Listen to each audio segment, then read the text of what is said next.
Welcome back to Sports by GSMC Podcast Network. I'm your host, Jeremy Lapidus. Today is Friday, October 11th. If you were just tuning in, we just went over the Thursday night football game. In this segment, we are going to take a look at the weekend slate for the NFL and pick our winners. We'll go through each and every one, give you a score prediction. But before we do that, remember, if you would like to be an even bigger part of the show than you already are, all you need to do is go to gsmcpodcast.net. Or if you are on YouTube, you can use that super chat feature. If you do either of those two things, a message should pop up on the bottom of the screen for you, me, and everybody else around the world to see. If you do have a burning question about sports, anything at all that you'd like to ask, go ahead and throw that in the comments, throw it in the chat. For instance, Andre says Mahomes is going to light them up next week in reference to the 49ers. I think you're right. The way the Chiefs are playing, the way the Niners are playing, I think it's absolutely going to be an awesome game, probably very high scoring. Mahomes should go off in that one, but we're saving that breakdown for next week. But yeah, appreciate anything you guys do have to say. Appreciate you all tuning in. But like I was saying, we are getting into our game picks this week. This week in the NFL, it is a mixed bags of it's a mixed bag of games. We have some really good ones, Washington at Baltimore, for example, and some ones that, I don't think anyone is going to want to see. Pittsburgh, Las Vegas should be an especially ugly one. But this should be a weekend full of great games either way. Starting off in London, we have the Jacksonville Jaguars, technically on the road against the Chicago Bears, although this is definitely more of a home game for the Jaguars with how often they play in London. The Jaguars will actually spend the next 2 weeks there. So this week, I think they're going to find their bearings. They're coming off of a big win. They won their first game last weekend. Now they're traveling over to London to face a Bears team that has only gotten better every single week. Caleb Williams has continued to get better every single week. I'm not sure how they're going to handle this flight over to London. That's going to be a thing that the Jags are much better at dealing with, especially with a young team. But I'm going to go on the side of the Bears. I love what they've been doing. I love their defense. And I think that Caleb Williams, like I said, has continued to get better every single week this season. And there's no reason to think against a beaten, battered, bruised, not very good Jaguar secondary, he won't be able to do the same. I'm taking the Chicago Bears, who are favored by 1 point in this one, to win 23-19. Coming back across the pond to the U.S., we have one of those games that I don't think is going to be too close. The Houston Texans favored by 6.5 points, taking on the New England Patriots. This is going to be a fun game to watch because we get the debut of third overall pick rookie quarterback Drake May. I don't think it's going to go great. We saw what happens when the Houston Texans of this year play a rookie quarterback. They just blitz you. If they smell blood in the water, they are going to attack. So Drake May needs to be able to show early in this game he can handle the blitz. If not, his life is going to be not fun all day long. He's going to be under constant pressure. It's just going to be blitz after blitz after blitz after blitz, and this offensive line is not going to be good enough to handle it. I think maybe he gets a couple of points on the board, but I think this game is going to be very similar to the one that we saw the Texans play against the Bears in week 2 of this season. The Texans win 27-13.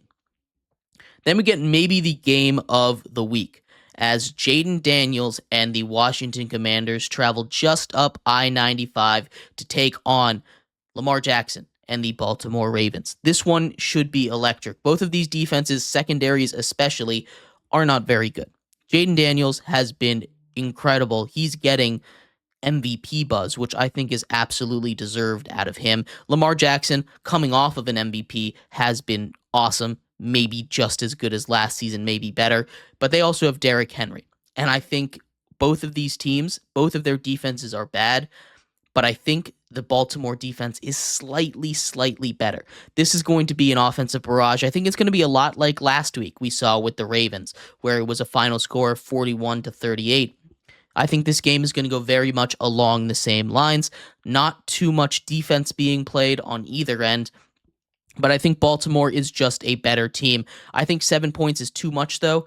I think Baltimore wins 34-38. Getting over to a game that, again, it's a mixed bag this week. I don't think this one is going to be that good. The Philadelphia Eagles host the Cleveland Browns, favored by 9.5 points coming off of a bye. We've talked about the Philadelphia Eagles and their issues. They're a good team. They just turn the ball over too much. This is a get-right game for them. They need to prove, Jalen Hurts especially needs to prove that he's not going to put the ball in harm's way, and they need to prove that this week if they want to be treated as any kind of contenders.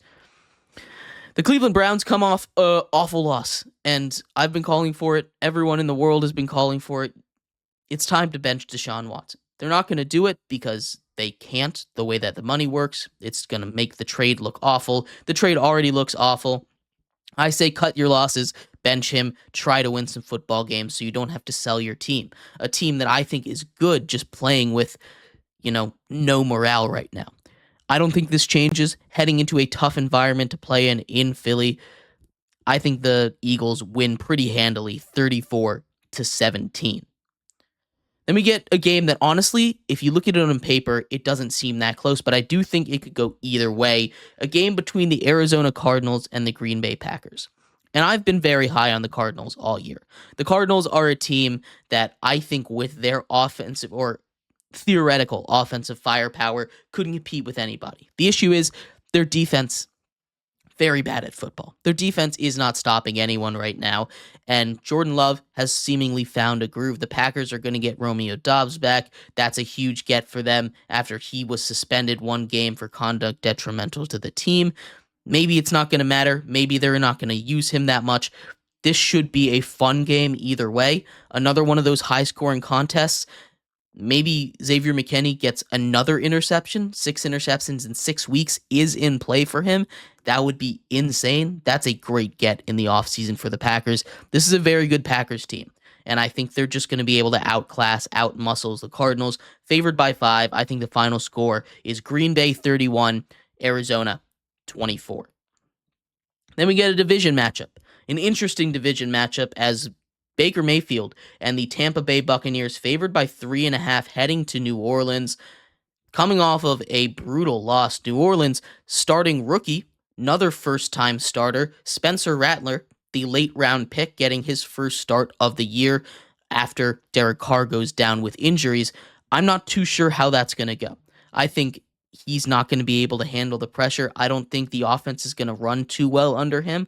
I like the idea of Spencer Rattler, but what he showed us in the preseason and wasn't enough for me. It wasn't enough for me to feel confident getting him a start in the regular season, which is just a completely different speed than the preseason either way.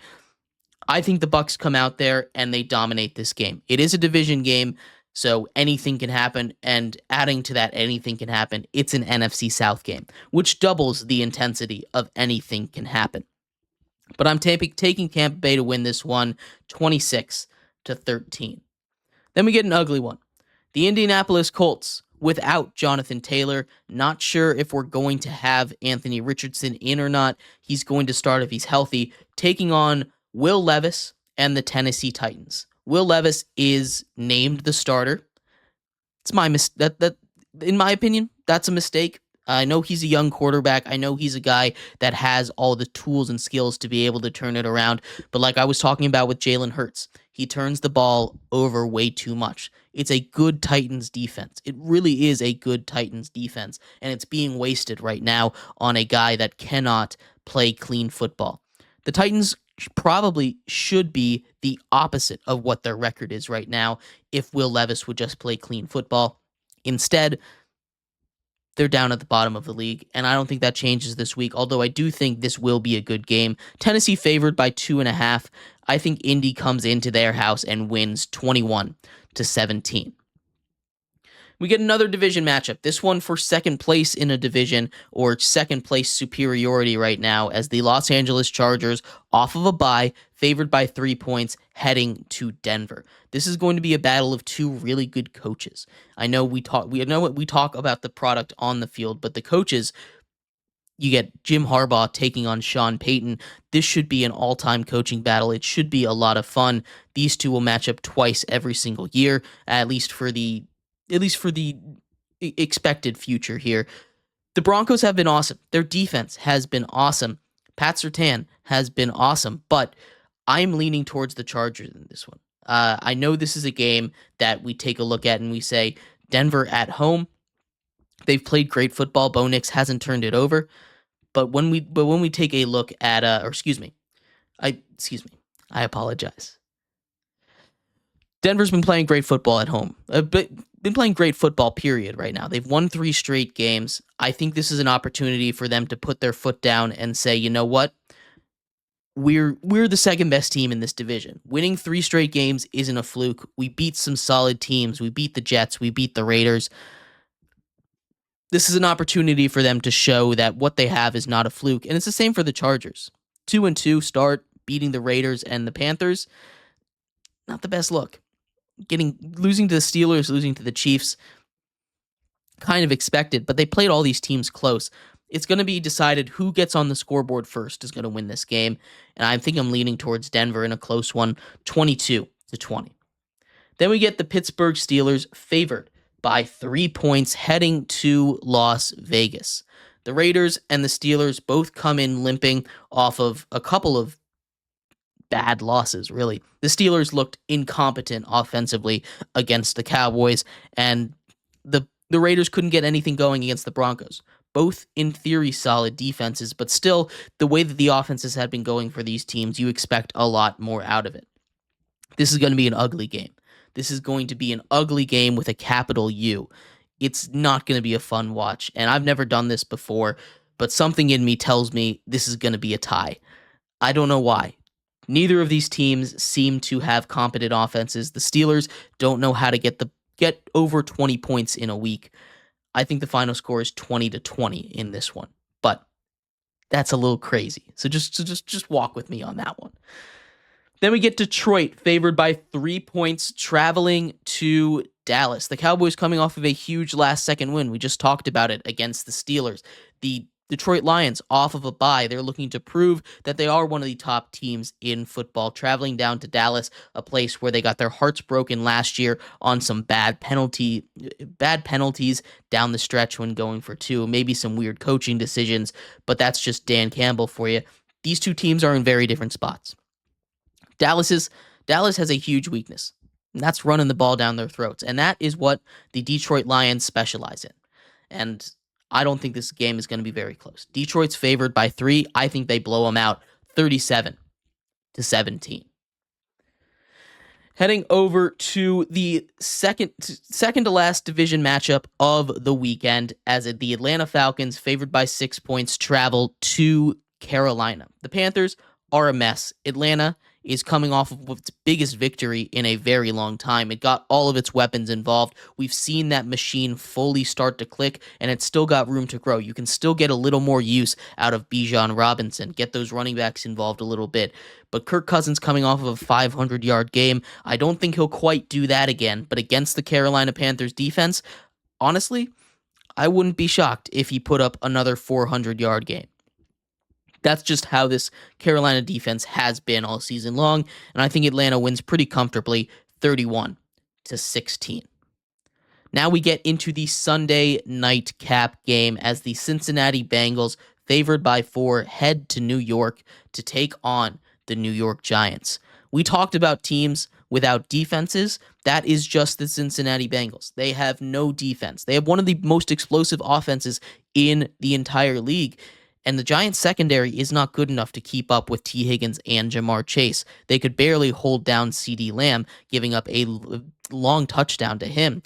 This is a Giants team that their front 7, I think, is playing really good football right now. They've gotten over 7 sacks in 2 games this season. This is a really, really good Giants. This is really good Giants front 4. Linebackers are fine, but the secondary is where they're going to get lit up, and that's going to be the issue because the Cincinnati Bengals defense is not going to be able to stop much. Can Daniel Jones do what he did last week? Can he just dink and dunk his way down the field? If he's able to do that, the Giants have a chance in this game. Otherwise, it's going to be a blowout. I think I'm leaning more towards the Giants putting up a competent offensive game plan rather than not, because I can't imagine them being completely shut down against a defense as bad as the Cincinnati Bengals have been all season long. I think Cincinnati wins this game either way, but I do think we're leaning towards the closer, high-scoring version of this game. The Bengals win 36-31. Then our Monday night game, the Buffalo Bills travel to New York, 2 straight primetime games in New York, just like week 1 of last season, to take on Aaron Rodgers with a new head coach and the New York Jets. Buffalo favored by 2.5 in this one, and I think the Jets get that interim head coach boost. It's one of those things that just seems to happen every single time. First game, interim head coach wins. I think this is a really good Jets team. I really do. We'll do a more detailed breakdown of this game on Monday, but score prediction for now, 23-20. The Jets take this game in a must-win game for them. But let me know what you thought. Do you have any games that you think I'm way off on? I'd love to hear your thoughts. We're going to take a quick break here. When we come back, we are taking a look at the college football slate. I've picked 15 of the biggest games, in my opinion, and we're going to go over all of them, talk about some upsets, talk about some of the biggest games in the biggest slate of the college football schedule so far. Cannot wait for that. We'll be right back here on Sports by GSMC Podcast Network.